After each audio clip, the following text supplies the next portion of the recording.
Ang linggong ito, ang ika-4 na linggo ng muling pagkabuhay or fourth Sunday of Easter, ay lagi pong inilalaan ng ating simbahan upang ipagdasal ang pagpapalaganap sa bukasyon ng pagpapari at pagiging religyoso. Ipinupunto ng gospel ay tungkol sa isang mabuting pastol upang paalalahanan tayo ng masidhing pangangailangan ng simbahan ng mabubuting pastol na naaayon sa halimbawa ni Jesus. Siya ang mabuting pastol na tunay na may malasakit para sa kanyang tupa. Mahirap din po talagang ipaliwanag minsan kung ano ba ang ibig sabihin ng bukasyon. Ang salitang bukasyon or vocation ay galing po sa Latin na salita na vocare. Na ang ibig sabihin po is calling. Tinatawag tayo. At ang pagtawag pong ito ay para sa lahat. Meron po mga iba't ibang uri ng pagtawag sa atin.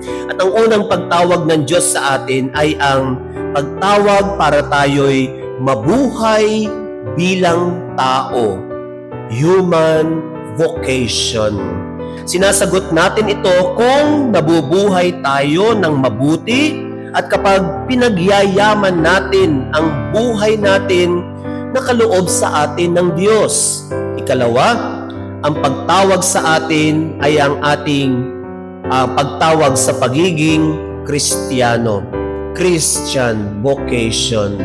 At napakahalaga po ng pagiging ng bukasyon na ito kasi living the life of the teaching of our Lord Jesus is the main priority ng ating buhay. Kundi Kristiyano tayo dahil tayo'y mga tagasunod ng ating Panginoong Hesus Kristo. Kung sinasagot natin ang dalawang bukasyon na ito, human vocation and Christian vocation, tayo ay nabubuhay na katulad ng ating Panginoong Hesus. Sa ating mga kabataan, marami ka mang mga pangarap sa buhay, marami ka mang gustong gawin sa buhay, pero sana pakinggan din ang tinig ng Diyos at baka bumubulong ang Diyos sa iyo para ikaw ay anyayahan niyang tumugon sa pintuang nakahandang nakabukas para sa iyo.